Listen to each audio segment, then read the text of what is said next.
तज्ज्ञानं प्रशमकरं यद् इन्द्रियाणाम्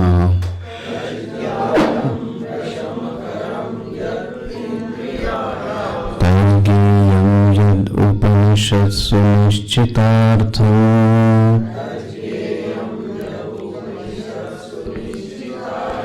ते धन्या भुवि परमार्थनिश्चिताः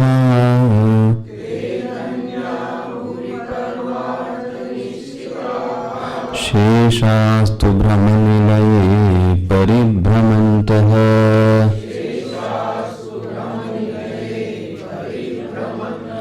आदौ विजित्य विषयान् मदमोहरागो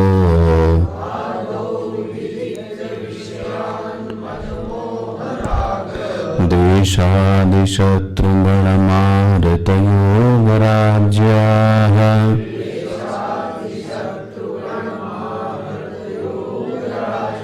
ज्ञात्वा मतं समनुभूय परात्मविद्या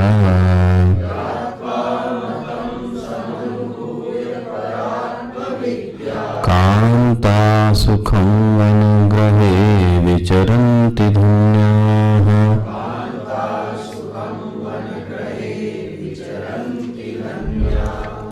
त्यक्त्वा गृहे रतिमधो गतिहेतुभूताम्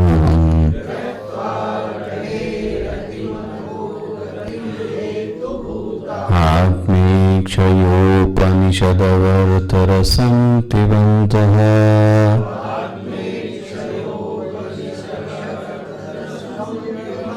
वीतस्पृहा विषयभोगपदे विरक्ता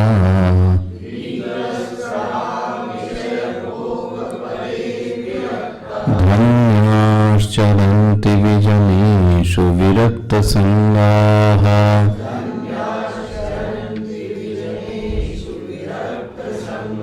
त्यक्त्वा ममाहमिति बन्धकरे पदे द्वे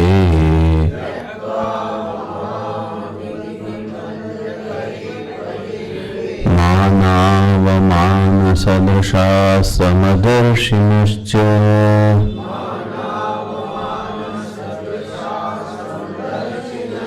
कर्तारमन्य अवगम्य तदर्पितानि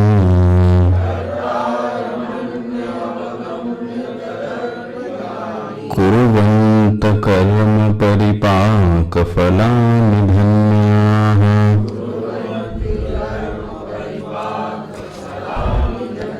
त्यक्त्वैषणात्रयमवेक्षितमोक्षमार्गाः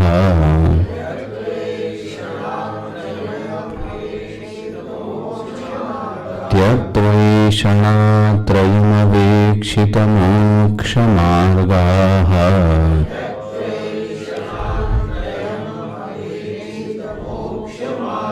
भैक्षामृतेन परकल्पितदेहयात्राः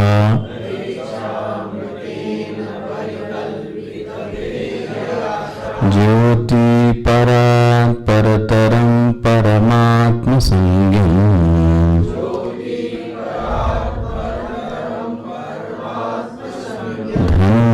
धन्यादिजारहसि हृदयलोकयन्ति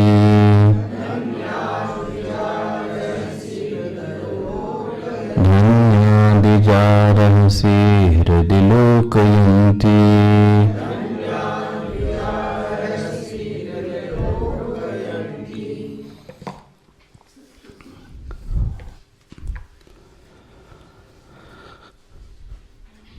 सो पूरा धन्याष्टकम प्रस्थानत्रयी ग्रंथों का सार है। वह व्यक्ति इसमें ज्यादा अच्छे से रमण कर सकता है, उसको समझ सकता है जिस साधक ने उपनिषद को, गीता को, ब्रह्मसूत्र को थोड़ा समझने का प्रयास किया होवे। चौथा श्लोक ब्रह्मसूत्र में जो पहला भाष्य आया, अध्यास्य भाष्य, उसकी ही ये पंक्ति है। और पूरे वेदांत का जो मर्म है वो ये पहली ही पंक्ति है। जो टिका है पूरा वेदांत वो इसी पंक्ति पर है। पंक्ति क्या है? बोले वह व्यक्ति धन्य है। के धन्याः? बोले वो लोग धन्य हैं जिन्होंने इसका त्याग कर दिया। त्यक्त्वा, किसका त्याग कर दिया? मम अहम इति बंध करे पदे द्वे। दो पदों का त्याग कर दिया। बोले क्यों कर दिया? बोले बंधक करे। ये दोनों ही पद व्यक्ति को बांधने वाले हैं। इसी को मैं दूसरे शब्दों में आपसे कह रहा था, जीवत्व का विसर्जन हो जावे, जीवत्व खंडित हो जावे। पंक्ति बहुत छोटी है। जिसके जीवत्व का खंडन हो गया, जिसका जीवत्व विसर्जित हो गया, वह व्यक्ति जीवन मुक्त है। वही रियलाइज सोल है, वही धन्य पुरुष है जिसने अपने जीवत्व का खंडन कर दिया होवे। जीवत्व मतलब क्या? जीवत्व मतलब क्या? जैसे पशु का पशुत्व, पशु का पशुत्व, मनुष्य का मनुष्यत्व, वैसे ही जीव का क्या है? जीवत्व। ठीक है।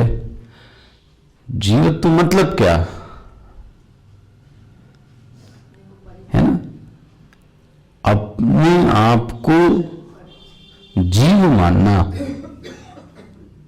अपने आप को जीव मानना। बोले जीव कौन अपने आप को मानता है? यहां तो ये कोई कहता नहीं कि मैं जीव हूं। बोले व्यक्ति कहता नहीं है, लेकिन जीवत्व के जो लक्षण हैं, क्या लक्षण है? जो व्यक्ति अहम और मम से जुड़ा हुआ हो, जिस व्यक्ति को यह जीवन में रहे क्या चीज? यह मैं हूं और यह मेरा है, ऐसे व्यक्ति का नाम जीव है। सबसे सरल परिभाषा है। जिस साधक को, जिस पुरुष को यह भान होवे कि यह मैं हूं और यह मेरा है, ये दोनों पदों का जिसको भान होवे, उसको समझना चाहिए कि उसका जीवित तो अच्छी तरीके से जीवित है और वो बहुत अच्छा जीव है। क्या होगा? बोले ये दो व्यक्ति के जीवन को खट्टा कर देंगी, दुखी हो जाएगा व्यक्ति इन्हीं से। क्या है? बोले अहम और मम, ये दोनों ही एक साथ चलते हैं। ऐसा नहीं कि कोई एक रहेगा, दोनों ही समकालीन हैं, एक साथ रहेंगे। जहां भी मेरा संबंध है, उस संबंध को ही मम कहते हैं। एट अ ग्लांस आपकी दृष्टि में ये सब चीजें आ जानी चाहिए। अब मम मतलब क्या? बोले मेरा। बोले मेरा किसको कहेंगे? पड़ोसी की जमीन को मेरी जमीन तो नहीं कहते, पड़ोसी के फल को मेरा फल तो नहीं कहता व्यक्ति, लेकिन अपने यहां निकला तो कहेगा मेरा। मम का संबंध वहीं से है जहां व्यक्ति का संबंध स्थापित है। जिससे जिससे उसने संबंध जोड़ा, उस पे उसने एक स्टिकर लगा दिया और वो बोलता है कि ये मेरा है। हो गया। और जैसा उसने मम है, ये बात मैं बार बार कह रहा हूं 3-4 दिन से, कब खुल जाए? बुराई यहीं तक नहीं थी, मम के गुणों का आरोप स्वयं ने कर लिया। ये गड़बड़ी है। जो चीज मम है वह कभी अहम हो नहीं सकती। सोचो, मम मतलब क्या? मेरा। तो मेरा हम किस वस्तु व्यक्ति को कहेंगे? जो मुझसे, इसका मतलब मैं से जो चीज व्यतिरिक्त है उसको क्या बोलेंगे? मेरा। ये बात समझ में आती है ना? जो चीज मैं से व्यतिरिक्त है, भाई क्या बोलेंगे? मेरा धन ही बोला ना। यहां तक कि व्यक्ति क्या बोलता है? मेरा पुत्र, हुआ ना। और सावधानी से कभी बोले तो ये भी बोलता है मेरा शरीर। देखो, मेरा शरीर। यही सच्चाई है इसकी, और यही होना चाहिए। मैं से जो व्यतिरिक्त है उसी को तो मैं बोलता हूं मेरा। सही है। गलती क्या हो गई? जो मैं से व्यतिरिक्त है उस वस्तु के गुण दोषों का जो आरोप है वो मैंने किस पे कर लिया? वो मैंने मैं पे कर लिया। धन मेरा है, लेकिन अब हमने अनुभूति क्या बोली? मैं बाजार में तो ये नहीं बोलता हूं कि धन मेरा है, तो मैंने ये बोल दिया कि मैं धनी हूं।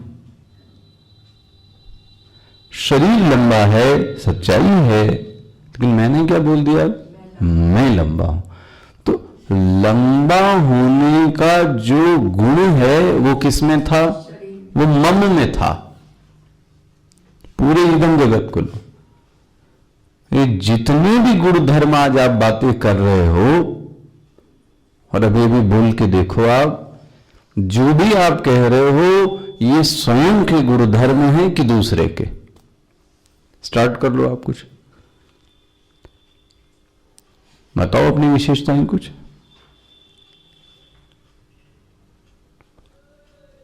बताइए ना विशेषता अपनी कोई।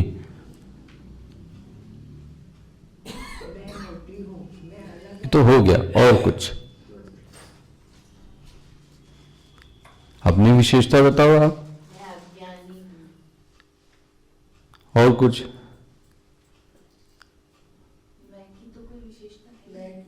जिसको मैं बाजार में ग्लोरीफाई कर रहा हूं, समस्या तो वही है ना। मैं भावुक हूं, अच्छा जी, मैं बुद्धिमान हूं, ये बोलते हैं ना। कौन है भावुक? और मन के भावों का जो आरोप था वो किस पे कर दिया? बोलो जी, मैं बुद्धिमान हूं, मैं अमीर हूं, मैं गरीब हूं। बाहर की चीजों को स्वयं बताकर व्यक्ति अपने आप को एक घेरे में डाल लिया। वेदांत ये कहता है न मम को हटाओ न अहम को हटाओ। हटा सकते नहीं आप किसी चीज को। जब यह व्यवहार व्यक्ति करे तो कम से कम यह भान तो रहे कि जो मैं कह रहा हूं, जो मैं बोल रहा हूं, ये मेरा नहीं है। बोले ये मेरी सीट है, देखो आप। लेकिन आपके मन में भान क्या रहता है? ट्रेन में बैठे, ये सीट मेरी है, लेकिन भान क्या रहता है? सीट मेरी नहीं है, सीट मेरी नहीं, सीट थोड़ी देर के लिए। तो देखो, तो उस व्यक्ति को जीवन में कोई समस्या नहीं। ऐसे आप भी व्यवहार में उपयोग करें, लेकिन यहां तो बात ये थी कि उपयोग करते करते अब हमने क्या समझ लिया उसको?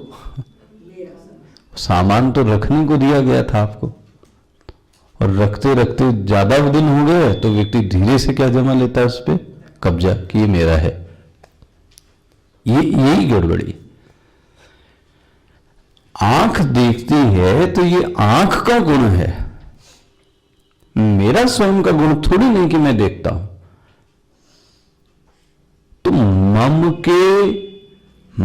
के गुण धर्मों का आरोप अहम पर कर लिया, यही अज्ञान है। कभी आपसे पूछे अज्ञान क्या है? मम के गुणधर्मों का अहम पर आरोप, यही व्यक्ति का ज्ञान है। जो व्यक्ति दुखी है भी, वो इसी के कारण मूल है।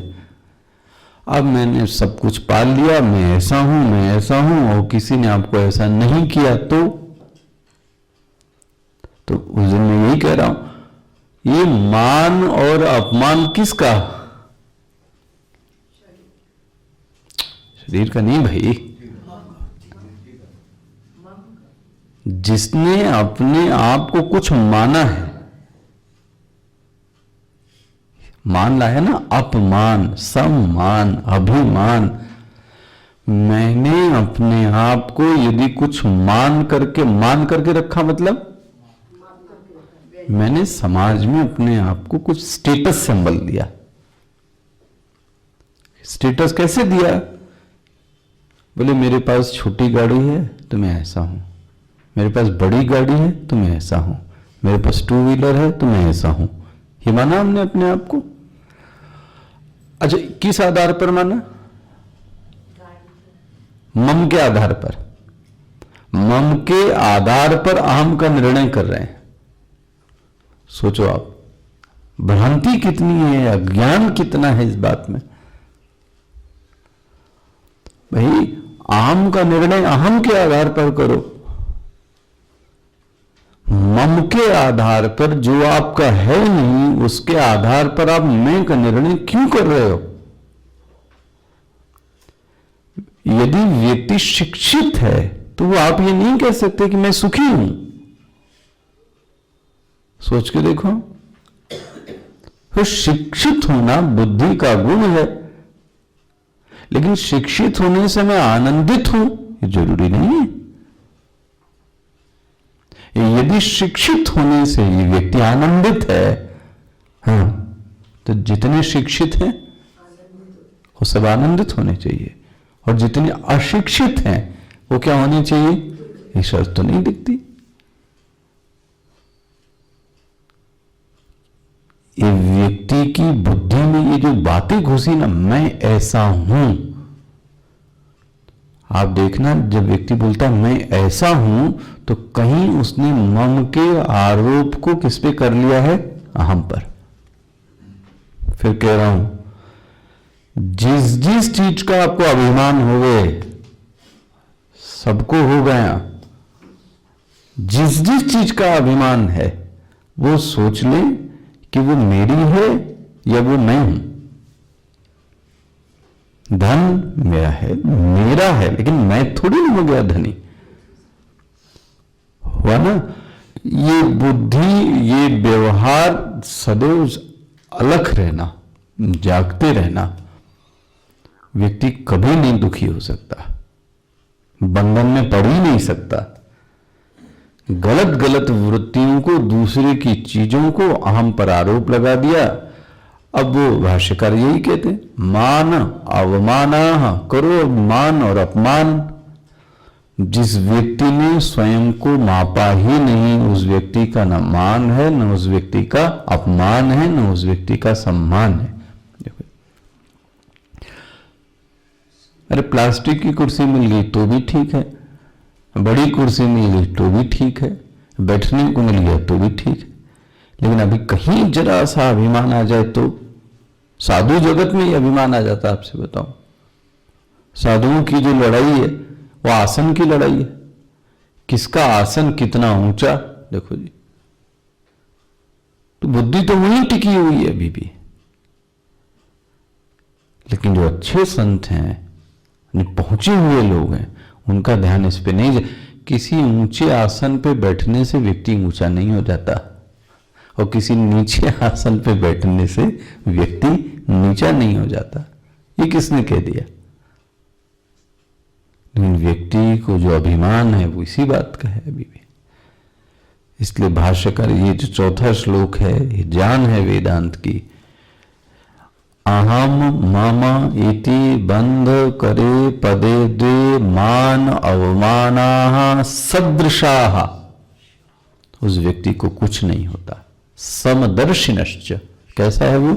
समदर्शी, वो देखता है ये मेरा नहीं है। अच्छा, कर्ता रमण्य अवगम्य तदर्पितानि, इसका हिंदी देख चुके। उसकी दूसरी अनुभूति देखो आप, ये कर्ता से जुड़ी हुई चीजें हैं। व्यक्ति दुखी इसलिए है क्योंकि उसने अपने आप को कर्ता माना है। सोच के देखो आप, कर्ता यदि माना तो आपको उसके रिजल्ट में कुछ ना कुछ चीजें चाहिए। यदि रिजल्ट में आपको कुछ नहीं बोला, नहीं दिया, नहीं रिमार्क हुआ, तो व्यक्ति का जो अहंकार था वो क्या हो गया? फ्यूज हो गया। ये क्यों हुआ? हमने अंदर से अपने आप को ये मान रखा है कि ये काम करने वाला मैं हूं, जबकि सच्चाई नहीं है। ये बहुत बड़ा अभिमान है, अंधकार है, व्यक्ति ये डूबा हुआ है। कभी लगता है जिस चीज का अभिमान है आप छोड़ के देखिए, आपसे अच्छा दूसरा व्यक्ति करेगा। उस चीज को छोड़ के तो देखो आप। कोई सोचे कि राम दुनिया चला रहे थे तो 14 वर्ष के बाद नहीं थे तब भी दुनिया चली और आज चले गए, चल रहा है कि नहीं? अभिमान नाम और अभिकर्ता मतलब सिर्फ ध्यान रखना, मन में और बहुत ऑनेस्ट ये फीलिंग होनी चाहिए। अगर ये दिखावे की फीलिंग है तो फिर व्यक्ति इसी में उलझा रहेगा जीवन भर, सिर्फ लिस्ट फिलॉसफी रहेगी। जो भी कर्म करें, करते समय करने के बाद क्या भान आया मन में? मैंने ये काम किया, बस आप समझ लेना दुख के घेरे में आप आ गए हो। बोले फिर ये काम मुझसे करवाया गया, ये काम मैंने नहीं किया। तो कर्तारम अन्यम अवगम्य, वह दूसरे को कर्ता मानता है, स्वयं को कर्ता तो मानता ही नहीं है। अब इसकी जो पूरे चौथे श्लोक की जो की है, कुंजी है साधना की, वो कल मैं उस दिन कह रहा था, उसको जोड़िए। अब क्या था वो श्लोक? नहीं, श्लोक क्या था? जो त्रिगुणों की बात की थी हमने उस दिन, आखिरी दिन।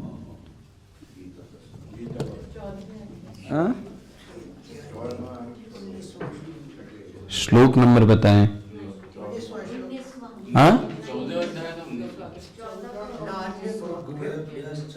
हाँ, 14 का 19।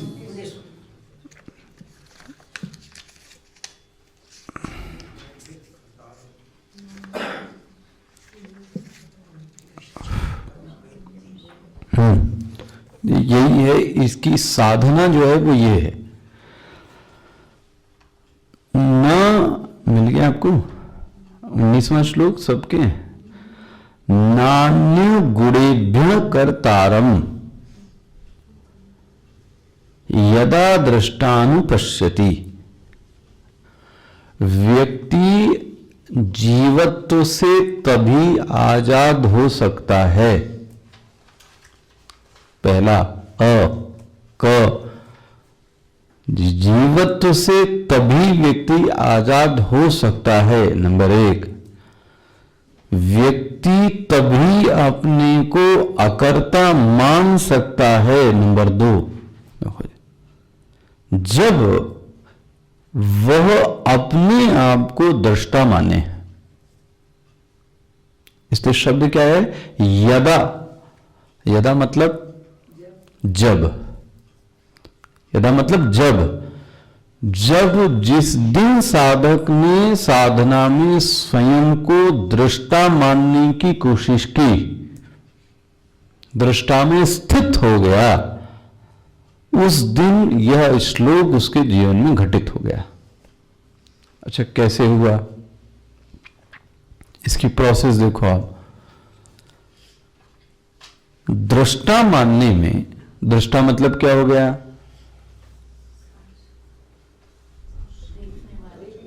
दृष्टा मतलब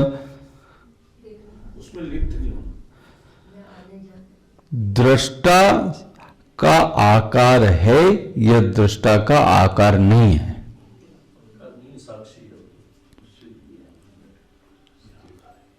सोचिए जरा। सोच लो आप अच्छे से। जो दृष्टा है उसका आकार है कि उसका आकार नहीं है?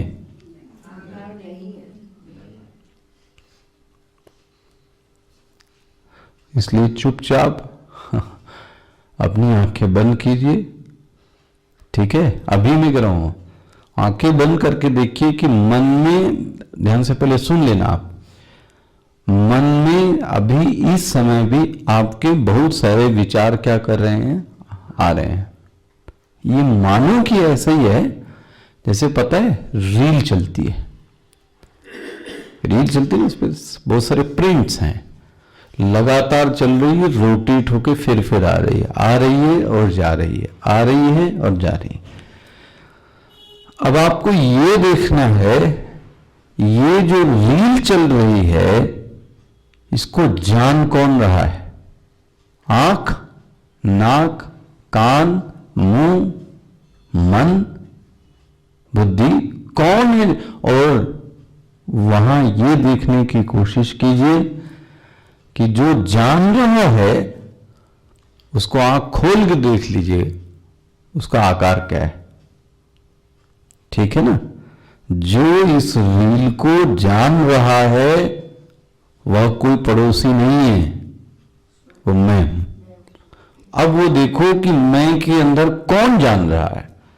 ध्यान रहे, जो जान रहा है उसी को वेदांत में क्या कहा गया? दृष्टा।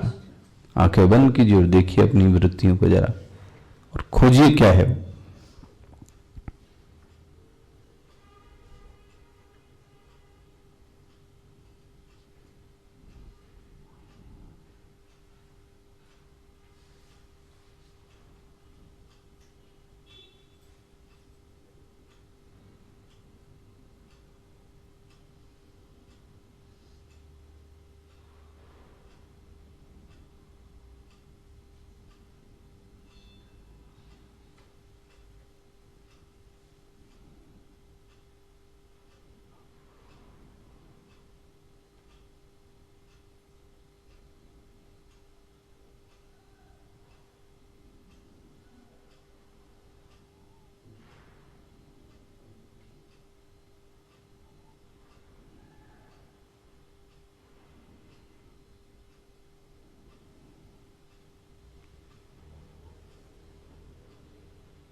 कोई एक तत्व था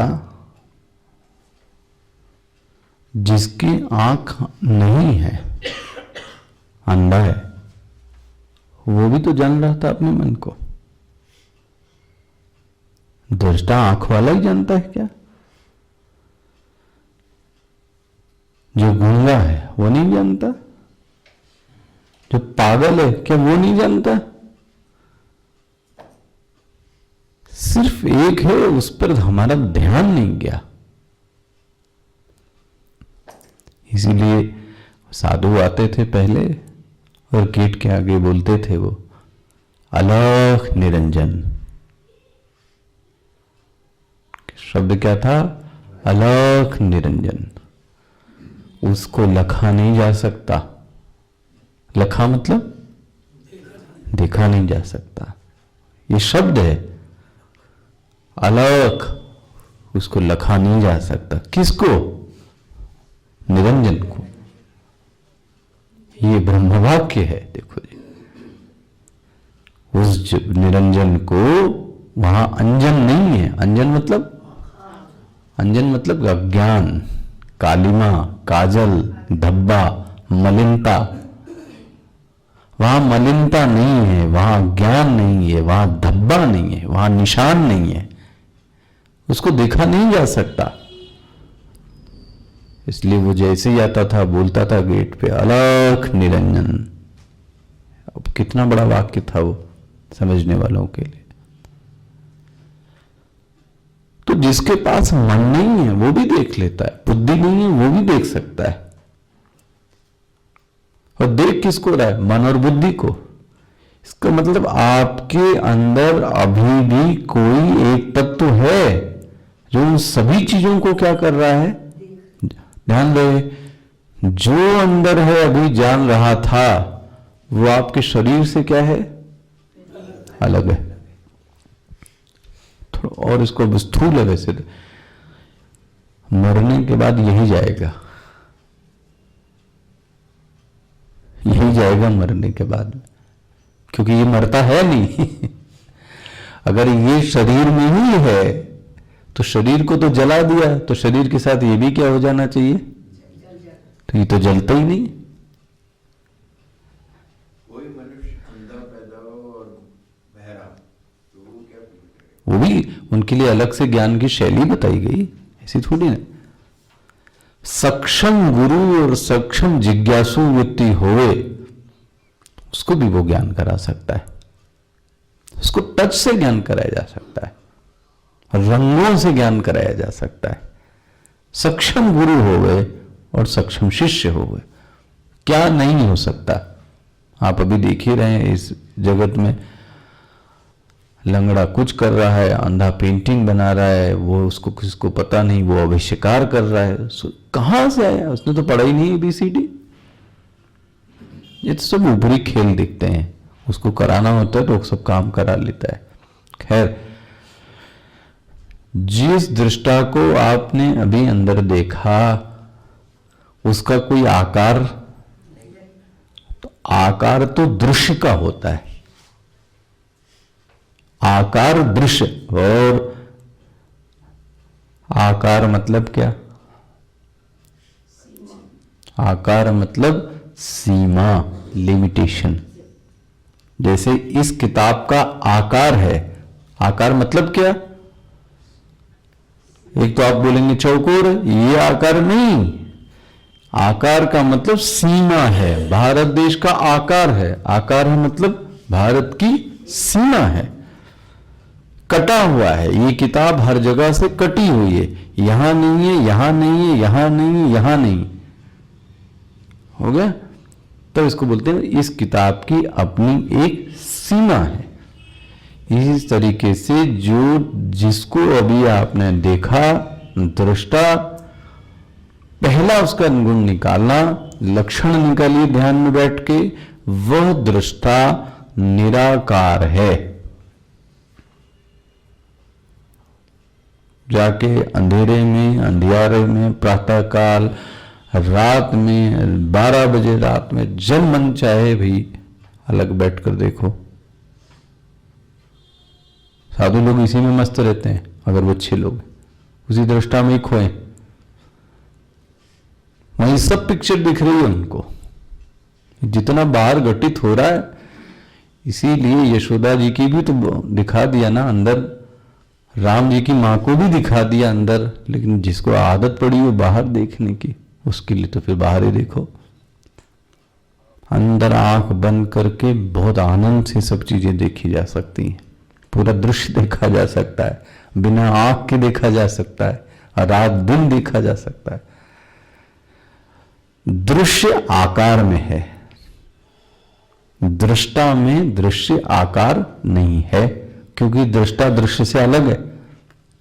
तो एक तो पहला आप सिद्ध कीजिए, जानिए, पहचानिए, गुनिए और अनुभूति कीजिए इस बात की जाके कि जो दृष्टा है वो कैसा है, निराकार है। ये करना चाहिए ध्यान में। दूसरा, वह निराकार है इसीलिए वह असंग है। जिस जिस चीज का आकार होगा वह चीजें संग वाली होंगी। जिस चीज का आकार नहीं है वह चीज असंग है। जैसे कि आकाश, आकाश में इतना पानी बरसते हुए भी भला आकाश गीला हुआ, धरती गीली होगी, क्योंकि धरती इसकी सीमा है। आकाश की कोई सीमा, जहां जाओगे आपके जाने के पहले ही वहां आकाश आपको मिलेगा, क्योंकि वो सब दूर है। पृथ्वी नहीं है, आकाश है। तो अब देखो उस दृष्टा के गुण। जो दृष्टा निराकार है वह निराकार होगा तो दृष्टा असंग होगा। हो गया। जिसने ये खोज लिया उसको ये जरूर मिलेगा कि वह दृष्टा जड़ नहीं है, वह दृष्टा चेतन है। चेतन है मतलब मरे हुए का नाम नहीं है, इनर्ट थिंग नहीं है, वो कॉन्शियस है। इतनी ही चीज आप देख डालो तो काम हो जाए। और वो दृष्टा अनेक है कि एक है। यही वेदांत है। जिसने यदा दृष्टानुपश्यति, देखो जी, जिसको आप खोल के किताब बैठे दे, न अन्यम गुणेभ्यः कर्तारम यदा दृष्टानुपश्यति। जब वह दृष्टा बनता है तो वो देखता है कि मैंने ये काम नहीं किया, मैं ये सब नहीं कर रहा था। तो बोले कर तो रहा था कोई। बोले कौन? बोले त्रिगुण कर रहे थे। कौन? त्रिगुण। त्रिगुण मतलब सत्व, रज, यही व्यक्ति को करते हैं, यही व्यक्ति से करवाते हैं। और आपको और बोलूं, जिसमें ये जबरदस्त भरा हुआ है उससे वो बलात् करा लेंगे, वो व्यक्ति चाहे और वो व्यक्ति न चाहे। बहुत प्रेशर होता है इनका। किसका? गुरुओं का। बलात् आपसे करा लेंगे, जबरदस्ती करवा लेंगे आपसे। आप चाहो और आप न चाहो। इतनी दम है। बोलते हैं जैसे हवा का रुख मोड़ देना, वैसे ये त्रिगुण व्यक्ति को क्या करते हैं? मोड़ देते हैं। बलात् वायुर नाव इमाम भसी। देखो सोचो, ये त्रिगुणों की आंधी ऐसी है, इसलिए थोड़ा इनसे डर के सतर्क रहना चाहिए। कौन त्रिगुण? सत्वगुण, रजोगुण, तमोगुण। देखो आप, हम इसको आप हंसी में लीजिए। एक व्यक्ति वो सुनने आया सत्संग, तो आया तो सत्संग सुनने ही था ना, प्रातःकाल नहा धो के, लेकिन वो सो गया। किसने सुलाया उसको? अब आप आजू बाजू मत देखो, अपने को देखो बस, वरना आप पहले इधर ही जागते हैं। अरे भाई अपने ऊपर कभी निगाह डाल लो। क्यों सोया? चाहता तो वो भी था ना जगना। उसे मन से पूछो, उसको बुरा नहीं लगता क्या? या रजोगुण ले लो, मैं आपसे बताऊं, जहां अभी 11-12 बजी और आपसे कहा जाए जैसे अभी शांति से बैठे हो वैसे बैठे रहो, हाँ बैठ जाओ शांति से, मैं आपको देखूं, ओहो व्यक्ति जो चंचल होता है, बाबा रे बाबा। मतलब आप चाहो भी ना चंचल हो तो भी आप मन से क्या हो जाएंगे? क्यों? किस गुण ने दिखाया ये कमाल? देखो, अरे आश्रम में चला जाए या पहाड़ पर चला जाए, वो वहां पर भी चंचल होएगा। मन तो वही है ना जो इंदौर में था आपका। तो वो कैलाश के चढ़ाई पर बैठ जाए तो बोतल गिनेगा, ये गिनेगा, पत्ती गिनेगा, ये गिने, वो ये थोड़े ना देखेगा कि मैं दृष्टा बन जाऊं। उसका मन तो वही लगेगा ना, क्योंकि मन जो टिफिन लेके गए वो तो यहीं से लेके गए आप ना भाई, तो वही खाओगे जो लेके गए हो आप। ये कैसे हो सकता है कि आप वहां कुछ और करो? इसलिए कहीं ये सोचो कि वहां जाके ऐसा कुछ होगा, कुछ नहीं होने वाला। जो व्यक्ति जहां वहीं त्रिगुणों में क्या करे पता है? अंतर करे। यह है सत्पुरुष तत्व। देखो श्लोक देखना, नान्य गुणेभ्यः कर्तारं यदा दृष्टानुपश्यति गुणेभ्यश्च परम वेत्ति। अपने आप को गुणों से जो अलग पाता है, सह दैट पर्सन, वो मेरे पास आता है। अधिगच्छति, वो कहां जाता है? मेरे पास आता है। हो गया? ये चीज आपके यहां कही गई। त्यक्त्वा ममाहमिति बंद करे पदे द्वे मानावमान सदृशा समदर्शिनश्च कर्तारम। देखो स्वयं को नहीं मानता है, अन्यम अवगम्य, किसी दूसरे को कर्ता मान रहा है। कर्तारम अन्यम अवगम्य। अब उसने कर्मों का क्या किया? कुर्वन्ति कर्म, मिल रहा है? जो उसने किया वो सब का सब व्यक्ति क्या है पता है? धन्य है। एक्चुअली में वो कोई कर्म करता है ही नहीं। वो तो क्या कहता है? ये मुझसे क्या किया गया? करवाया गया। देखो ये अपने आप में पाता है। हो गया ये श्लोक 9। अब ये व्यक्ति के लिए बहुत अच्छा श्लोक ये बोला, इसको डाइल्यूट कर दिया। देखो तुरंत ही चौथे श्लोक से आगे भाष्यकार देखो 5 में तुरंत डाइल्यूट करते हैं। त्यक्त्वा ऐषणा त्रयम अवेक्षित। 3 जो ऐषणा है, देखो एक इसका पहला सूत्र ये है, जो चीजें व्यक्ति को सुख देती हैं वही चीजें व्यक्ति को दुख देती हैं। इसलिए यह स्टिकर मत चिपका लो कि ये सदैव सुख देंगी। सोच के देखो आप, जो चीजें व्यक्ति को सुख देती हैं वही चीज दूसरी नहीं देगी। आपसे बता रहा हूं, जिसको आपने सुख समझा था वही आपको दुख देगी। वही तकिया दुख देती है, वही बिस्तर दुख देगा, वही व्यक्ति दुख देगा, वही संबंध दुख देगा। कौन? जिसको आपने क्या समझा था ये सुख करेगा। अब अपना अपना अनुभव आप सब देख लेना। इसका मतलब सावधानी से यह जीवन को देखना चाहिए। मैं किसी के ऊपर सुख का स्टिकर नहीं लगा दूं, क्योंकि उसी चीज को व्यक्ति को छोड़ना पड़ेगा। इसलिए कहा ज्यादा ममता मत बांधो। जिस चीज से आपने बड़ी ममता बांधी, भगवान बहुत कभी कभी निष्ठुर है, आपसे बताऊंगा। वो आपसे वही चीज छीनेंगे जिसमें आपकी जान है। मैंने आपको सुनाया ये कहानी। ब्राह्मण बेचारा है ना, उसके पास एक ऐसी गाय जिसके थन से दूध भी नहीं निकलता था, और भगवान अर्जुन को वहां ले गए, जबरदस्ती ले गए। पेट भरा हुआ था, तब भी उससे जाकर बोला ब्राह्मण से कि हमको क्या दे दो, कुछ दूध दो, कुछ खिलाओ। वो क्या खिलाता? उसने बोला कि हमारे पास कुछ भी नहीं है।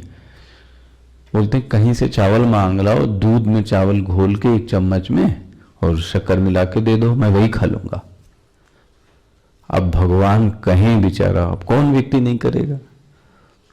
और उसने दूध थनों से निकाला, इतनी मुश्किल से भगवान को भोग लगाया। भगवान ने आशीर्वाद क्या दिया? जाओ तुम्हारी गाय मर जाए। अब लो जी, ये आशीर्वाद। संत लोग भी ऐसे देते हैं, मैंने देखे हैं।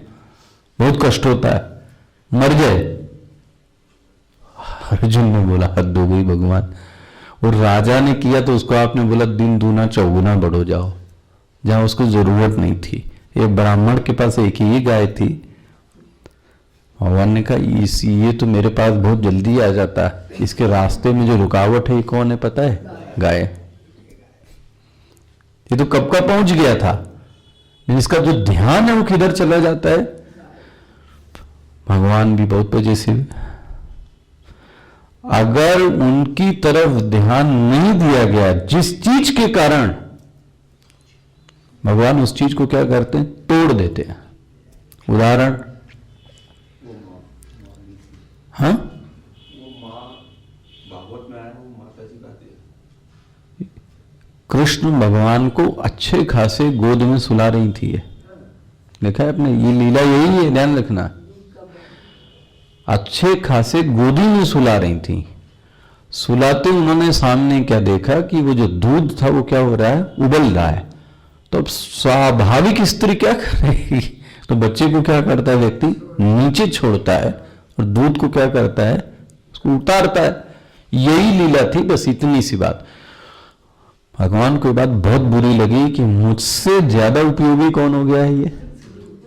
और उसके बाद उन्होंने वो रंगमंच मचाई कि वो जो दूध का मटका ही था वो सब क्या कर दिया? उन्होंने फोड़ दिया।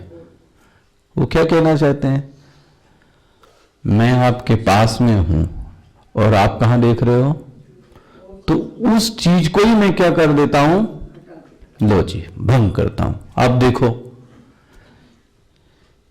जिस व्यक्ति से, जिस धन से बहुत ज्यादा मोह हो गया आपको, ध्यान रख लेना, वो चीज भगवान आपसे छीन लेंगे, और जब छीनेंगे तो बहुत दुख होगा। इसलिए अच्छा तरीका क्या है? धीरे धीरे उस चीज को क्या कर दिया जाए? अपने आप ही छोड़ दिया जाए। यही तरीका है जीवन जीने। त्यक्त्वा ऐषणात्रयम्, देखो जी, ये है ऐषणाएं हैं। जो 3 प्रकार के ऐषणा कही गई। एक है व्यक्ति के लिए पुत्तेषणा, उसी को काम बोलते हैं। व्यक्ति को अपनी संतति चलाने के लिए छूट दी गई, उस ऐषणा को क्या बोला गया? पुत्तेषणा, कामेषणा। फिर क्या बोली गई? धन की, धन चाहिए, ये भी एक ऐषणा है। और तीसरा बोली गई यश, लोकेषणा। ये अब ये तीनों ऐषणाएं ऐसी हैं जिनमें कभी व्यक्ति का पेट नहीं भरता। देखो जी, कभी नहीं भर सकता। धन होवे, काम होवे और यश होवे। कितना व्यक्ति का यश फैल जावे, अभी और चाहेगा, अभी और चाहेगा, और फैल जाए, और फैले, और फैले। सोचो, फैलते फैलते कुछ गड़बड़ हो गया। वो क्या बोलते हैं? पहले उन्होंने क्या छुड़वाई थी? पहले क्या छुड़वाया था? त्यक्त्वा, किताब पलटो, क्या लिखा था उसमें? पहले ही मंत्र भाई, त्यक्त्वा मम अहम इति बंद करे पदे द्वे। त्यक्त्वा, आप क्या बोलते हैं? त्यक्त्वा ऐषणात्रयम्, ये तीनों प्रकार की ऐषणाओं का क्या करो? त्याग करो। तो कहां जाऊं फिर? अवेक्षित मोक्ष मार्गा, उसकी ओर जरा खोजने की कोशिश करो। अब ये क्या है? ये कल दिखाते हैं, अवेक्षित मोक्ष मार्ग। और बहुत सुंदर, देखो, कोई कहे भगवान तो जीवन कैसे चलेगा, अन्न कहां से आएगा? भगवान क्या बोलते हैं? तुम अपना काम करो, तुम अपना काम करो, देखो कैसे नहीं आएगा। भैक्षा अमृतेन, यही नहीं, जीव को डर रहता है मेरी देह कैसे चलेगी। परकल्पित देह यात्रा, देह यात्रा बहुत अच्छे से चलेगी, क्योंकि देह के लिए जो चीजें चाहिए वो भगवान आपको क्या कर देगा? 2 रोटी 4 रोटी चाहिए ना, वो मिल जाएगी। एक वस्त्र चाहिए, वो मिल जाएगा। लेकिन यदि मेरे पास आना चाहते हो तो इन चीजों को क्या करना पड़ेगा? छोड़ना पड़ेगा। ओम पूर्णमदः पूर्णमिदं पूर्णात् पूर्णमुदच्यते पूर्णस्य पूर्णमादाय पूर्णमेवावशिष्यते। ओम शांति शांति शांति। हरि ओम। श्री गुरुभ्यो नमः। हरि ओम।